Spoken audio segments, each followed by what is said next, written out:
So in video 2b, I'm going to discuss the Symbolization Module and Stylistic Variation, which is one of the sources of difficulty in symbolizing. So start with Stylistic Variation. So what is Stylistic Variation? Well, if you have a sentence, a stylistic variant of the sentence is a different way of saying the same thing that the original sentence does. So, for example, we could say, "It is not the case that Bob runs." A variant of that would be, "Bob doesn't run." They're grammatically different, but for our purposes, they're saying the same thing. I mean, they say the same thing. They say it in slightly different ways, but in ways that those differences that, for our purposes, we don't care about.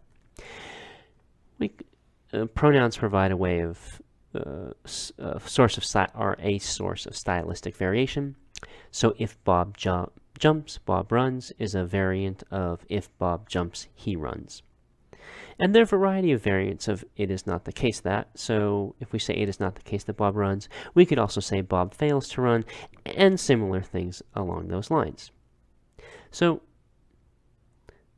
let's go take a look at the logic module, the symbolization module, and see how it works and apply some of what we've just been talking about.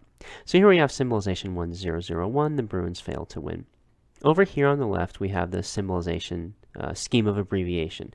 So what this is telling us is that the sentence letter W will symbolize the English sentence, "The Bruins win." Over here, we have the area where we work. So it's in particular, it's this area here that contains this black box. This is a text box where we do our work. So we can edit in here. We can do whatever we want.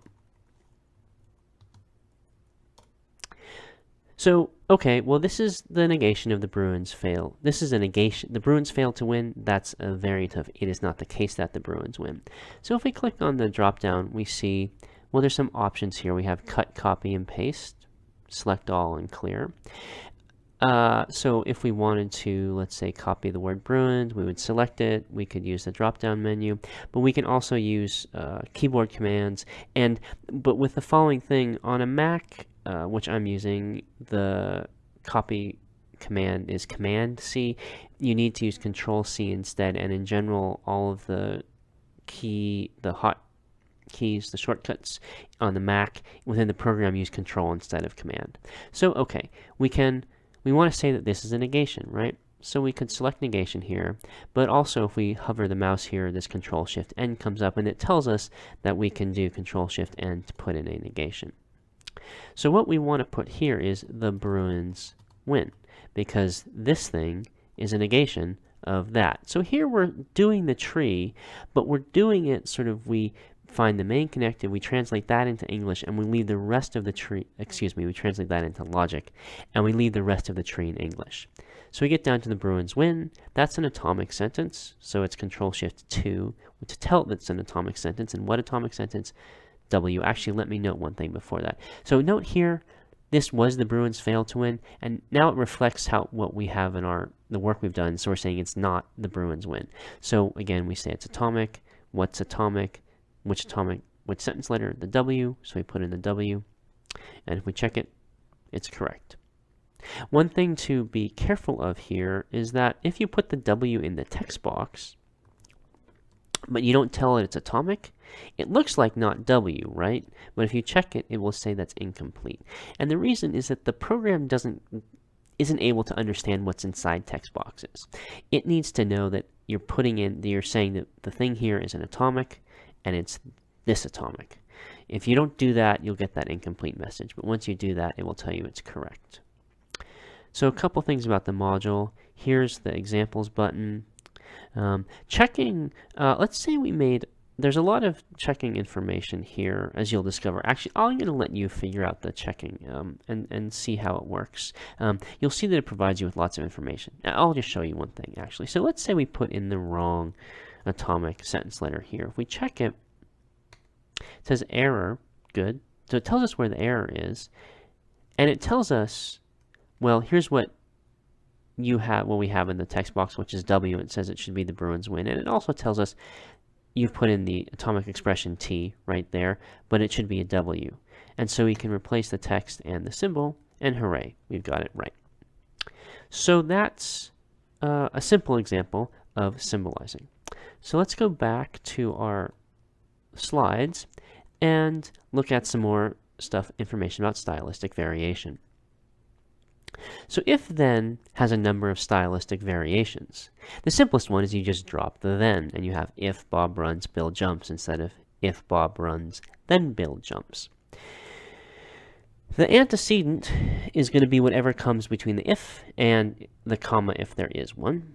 Remembering that you have to choose the comma so the breakage... sorry, I'm getting ahead of myself. The next lecture, or the next video, is going to talk a little bit about how commas work.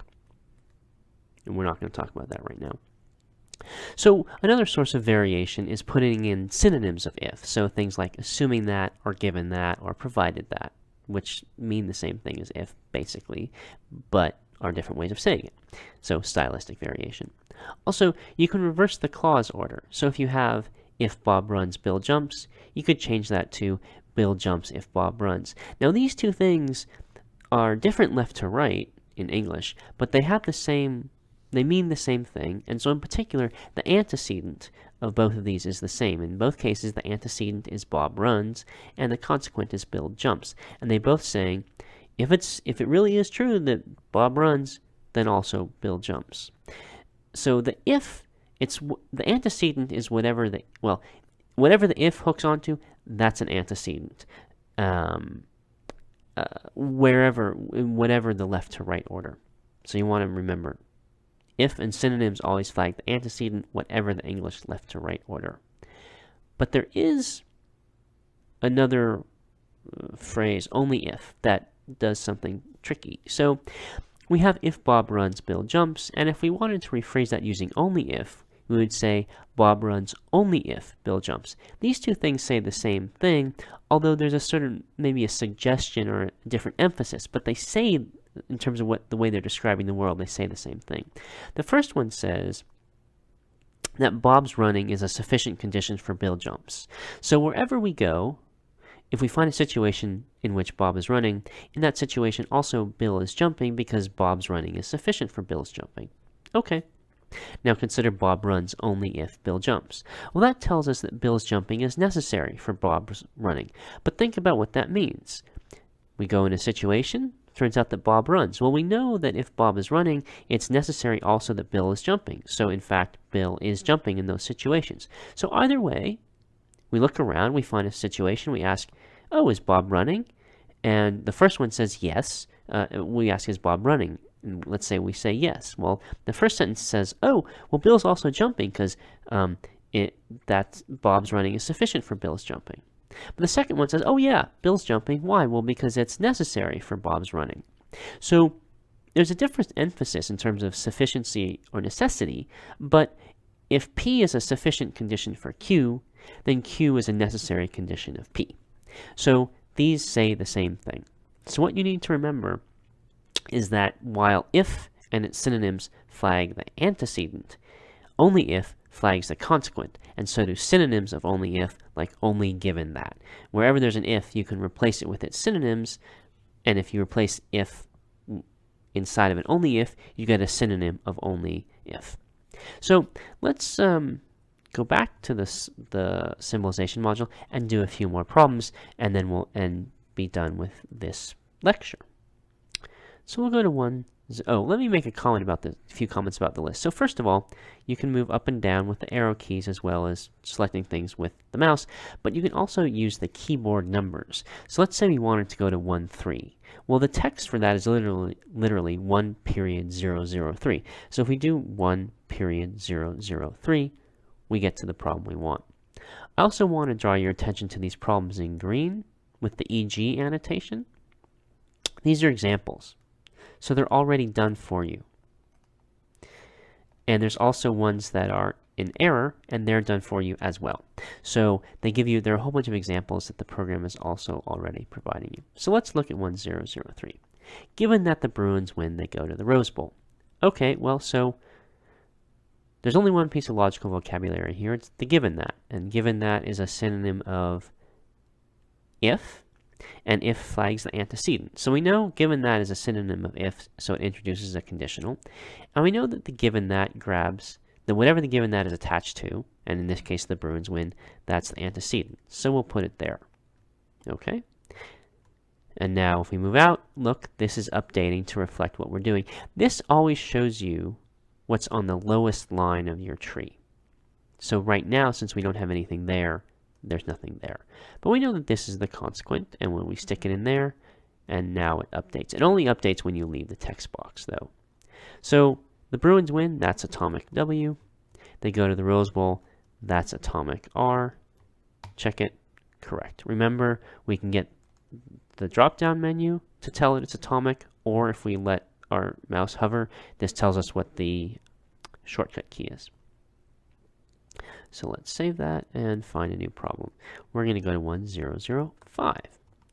Rudolph will lose the Ukrainian vote only if the interview is canceled. So again, the only logical vocabulary we have is only if, which gives us a conditional.